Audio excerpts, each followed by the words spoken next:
So నా తరపు నుంచి ఈ రోజు జోక్స్ చెప్పడానికి వచ్చేస్తున్నాడు Saddam.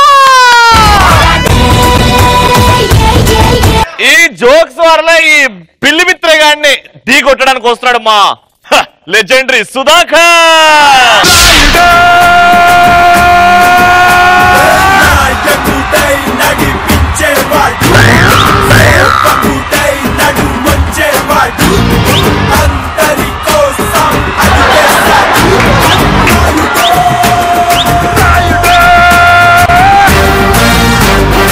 Jokes war Saddam versus Sudhakar. First joke చెప్తాడు సద్దాం, నువ్వు వెళ్ళి కూసపో.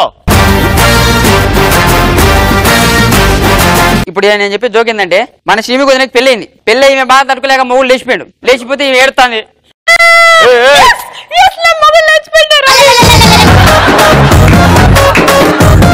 ఏడుతాందన్న, ఏడుతానే పని మనిషి వచ్చింది. ఏందమ్మగారు నువ్వు గట్ల ఏడుతావు మూల కూర్చొని? ఏముంది నా మొగుడు నేనేమో నాన్న అప్పుడప్పుడు కొట్టిన ఆరు చూడు ఎట్లా లేచిపోయాడు. మరి లేచిపోతే మరి పోలీస్ కంప్లైంట్ ఇట్లా ఇచ్చినావా? ఇచ్చిన. అది ఇచ్చినావా? ఫోటో ఇచ్చినావా పోలీస్ స్టేషన్ లో? ఆ ఫోటో ఇవ్వలేదు కానీ గుర్తులు చెప్పినానే. ఏమని చెప్పారు అమ్మగారు? అదా నా మొగుడు 6.5 అడుగులు ఉంటాడని చెప్పిన. గీడి నుంచి గీదాక రింగ్ ఎంటికలు ఉంటాయని చెప్పిన. ఇదంతా 6 ప్యాక్ మొత్తం కండలు పెద్ద తీసుమన్ కారు లేకుంటాడని చెప్పిన. అదో నీ మొగుడు గంట అయితే ఉన్నాడు. ఏది రింగులు చూడరా? గీడి నుంచి గీదాక బట్టలు ఉన్నది, గింత నా మోకాలంతా కూడా ఉన్నాడు. కొడితే ఇంకా పోయి బాత్రూమ్ లో పోయి ఏడతాడు. అట్లేందుకు చెప్పినావు? గాడు బూరు కొట్టిండే గీ గుర్తులు చెప్తే అని పట్టుకొస్తే అని పెళ్లి చేసుకున్నావు అట్లా చెప్పిన.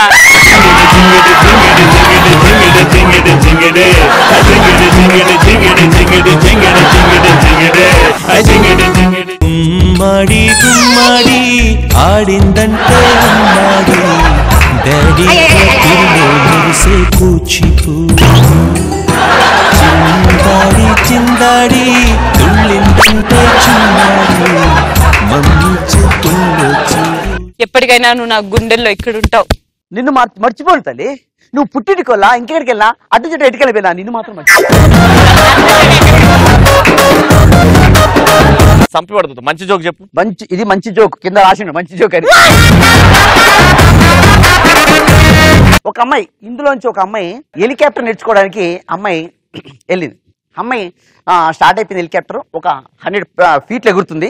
కింద నుంచి సూచనలు ఇస్తున్నాడు. సార్ నేను 100 ఫీట్లో ఉన్నానండి, ఇప్పుడు ఓకేనే సార్ అంటే ఓకే సార్ నేను ఇంకా 200 ఫీట్లోకి ఎగరాలనిపిస్తుంది, నాకు ఇంకా పైకి వెళ్ళమంటారా? దాన్నేమన్నా వెళ్ళొచ్చు, నో ప్రాబ్లం. సార్ ఏమనుకోవద్దు, నేను 400 ఫీట్లోకి ఎగరాలనుకుంటున్నా అంటే దాన్నేమన్నమ్మా ఎగురు, నో ప్రాబ్లం అంటే అక్కొంచి ఆ హెలికాప్టర్ కూలిపోయింది. అదేంటి మనోడు కింద నుంచి అంటున్నాడు, అదేంటి హెలికాప్టర్ 300 400 500 కూడా ఎగరొచ్చు, ఆ హెలికాప్టర్ కూలిపోవడం అంటే నాకు అర్థం కాలేదు. పక్కన హెలికాప్టర్ కూలిపోయిన అమ్మాయిని అడిగాడు. కింద పడ్డది అమ్మాయి. ఎందుకమ్మా పిచ్చిదానవా 500 ఫీట్లోకి వెళ్ళావు కదా, ఏమైందంటే ఏం లేదండి అక్కడికి వెళ్ళాను కదా బాగా చలి పెట్టింది, దాని పంకన ఆపేసానని చెప్పింది.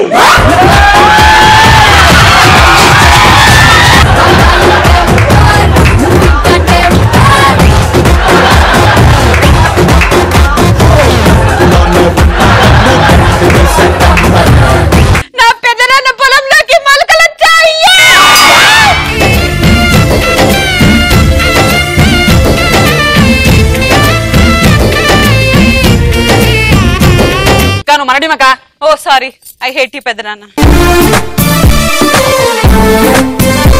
వదినా ఇప్పుడు జోక్ ఏంటంటే, నువ్వు రవీణ చిన్నప్పుడు క్లాస్ లో చదువుకురు కదా, సార్ లేపిండు మిమ్మల్ని. సార్ లేపి నేను అడిగిండు, అరే ఉభయచర జీవులు అంటే నీళ్ళలో ఉంటాయి నీళ్ళ మీద ఉంటాయి, నీళ్ళలో తింటాయి నీళ్ళ మీద తింటాయి. ఉదాహరణ కప్ప. నేను లేపిండు. ఇంకో ఉదాహరణ చెప్పరా? సార్ కప్ప. సార్ కప్ప ఒకటి నేను చెప్పినరా, ఇంకొకటి చెప్పు. సార్ ఇది మీరు చెప్పిన కప్ప కాదు సార్, మా ఇంటి దగ్గర ఉంటుంది కింద దుడుకుంటా సార్. మళ్ళీ శ్రీమికి ఉదాహరణ లేపుడు. శ్రీమికి నువ్వులే. సార్ మీరు ఏమన్నారు, ఉభయచర జీవులు ఉదాహరణ ఒకటి చెప్పమన్నారు కదా, నేను ఒకటి కాదు 4 చెప్తాను. అప్ప 4 చెప్తావా? అది నీలాంటి బ్రిలియంట్ స్టూడెంట్ ఉండాలి. చెప్పు. కప్ప వాళ్ళ మమ్మీ, కప్ప వాళ్ళ డాడీ, కప్ప వాళ్ళ ఎదురింటి అంకులు పక్కిన డాడీతో కలిసి మొత్తం 4. కలయిదని నిజమిదని తెలియదులే బ్రతికింతేనులే ఇంతేనులే.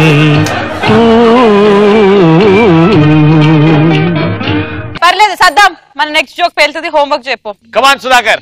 లోబో ఉన్నాడు కదా మన లోబో, బాగా వచ్చింది అర్జెంట్ తిరిగి వచ్చింది. వెళ్తున్నాడు ఎక్కడ పోవాలి ఇంట్లోంచి బయలుదేరి స్టార్ట్ అయిపోయింది. అది బైక్ మీద వెళ్తున్నాడు. ఏం చేయాలి అక్కడ పబ్లిక్ టాయిలెట్ అనిపించింది. ముందర ఆపేసి తగ్గ లోపలికి వెళ్ళిపోయాడు. టక్కుని డోర్ వేసుకుని కూర్చున్నాడు, బాగుంది, ఎక్సలెంట్. అక్కడ మనం కూర్చొని డోర్ వేస్తే డోర్ వెనకాల మనం బాత్రూంలో చూస్తుంటామండి, డోర్ వెనకాల పిచ్చి పిచ్చి రాతలు రాస్తుంటారు. ఒకటి చదువుతున్నాడు లోబో, ఒరే పిచ్చోడా ప్రపంచం అంతా ఎక్కడికి వెళ్ళిపోతుందిరా, చంద్రమండలంలోకి వెళ్ళి ఎన్నో సాధిస్తున్నారు, ఎంతో మంది పైకి వెళ్ళి ఎన్నో విజయాలు సాధించుకొని వచ్చారు, నువ్వు ఇక్కడ కూర్చొని ఏం బీక్తున్నావు రా అని చెప్పాడు.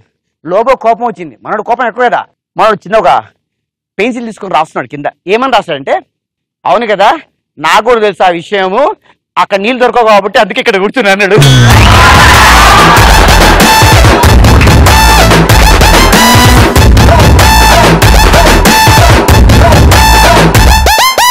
ఎర్ర చుక్కానే నీకోసం వేసాను, సర్రమంటూ ఫారిన్ సెంటే కొట్టాను, గళ్ళలుండేనే ట్రెండీగా కట్టాను. లోపల ఎంత సంతోషిస్తున్నాను, ఎంత డాన్స్లు ఇస్తున్నాను నా ఒక్కదానికే తెలుసు పెద్దనాన్న.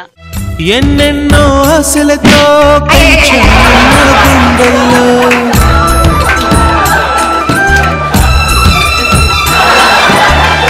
ఎన్నెన్నో ఆశలతో పెంచాను, నువ్వే నా కలలన్నీ పెంచాలే నీ కన్నుల్లో. ఒకప్పుడు నీ పెదనాన్న, ఇప్పుడు నా పెదమామ. పో, నాకేమీ వినపడట్లేదు నా నాన్న తప్ప. నా తల్లివి నువ్వో నీ తండ్రివి నేను, ఎవరినెవరు నా. మీద అయిపోయిందా ఫ్యామిలీ కూడా? అయిపోయింది. ఇంకా ఓర్రి ఓరో శ్రీముఖ్ వదినకి ఇంటర్వ్యూ జరుగుతుందన్న. యాంకర్ అడుగుతున్నాడు, చెప్పండి శ్రీముఖ్ గారు, ఇన్నేళ్ళ మీ సినీ ప్రయాణం ఎలా జరిగింది? అవును, మీరు ఏం చదువుకున్నారు? అసలు మీరు ఏం చదువుకున్నారో ఇంతవరకు ఎవరికి తెలియదు. నేను ఇంజనీరింగ్ చేశానండి. అంటే మీరు ఇంజనీరింగ్ ఎందుకు చేశారు? అంటే చిన్నప్పటి నుంచి డాక్టర్ అవ్వాలని కోరిక. అంటే మీరు చిన్నప్పటి నుంచి టాపరా మీ కాలేజీలో? లేదు, పుట్టక ముందు. సరే, మీరు ఫస్ట్ ఎందులో నటించారు? చిన్నప్పుడు నేను 2 ఏళ్ల వయసులో పాపే ప్రాణం అని సీరియల్లో నటించానండి. ఇప్పుడు ఏం చేస్తున్నారు? అదే సీరియల్ హీరోయిన్ చేస్తాను. కన్నీళ్ళకే కన్నీరొచ్చే, కష్టాలకే కష్టం వేసే కన్నాయిలా నిన్నే చూడగా, అన్నీ నువ్వై భారం. ఒక్క జోక్ పేలే అని వార్ జోన్ లో గెలిచింది మా పెదమామ. Suya, suya, suya, suya, suya. Ata yata pute sabe ana suya.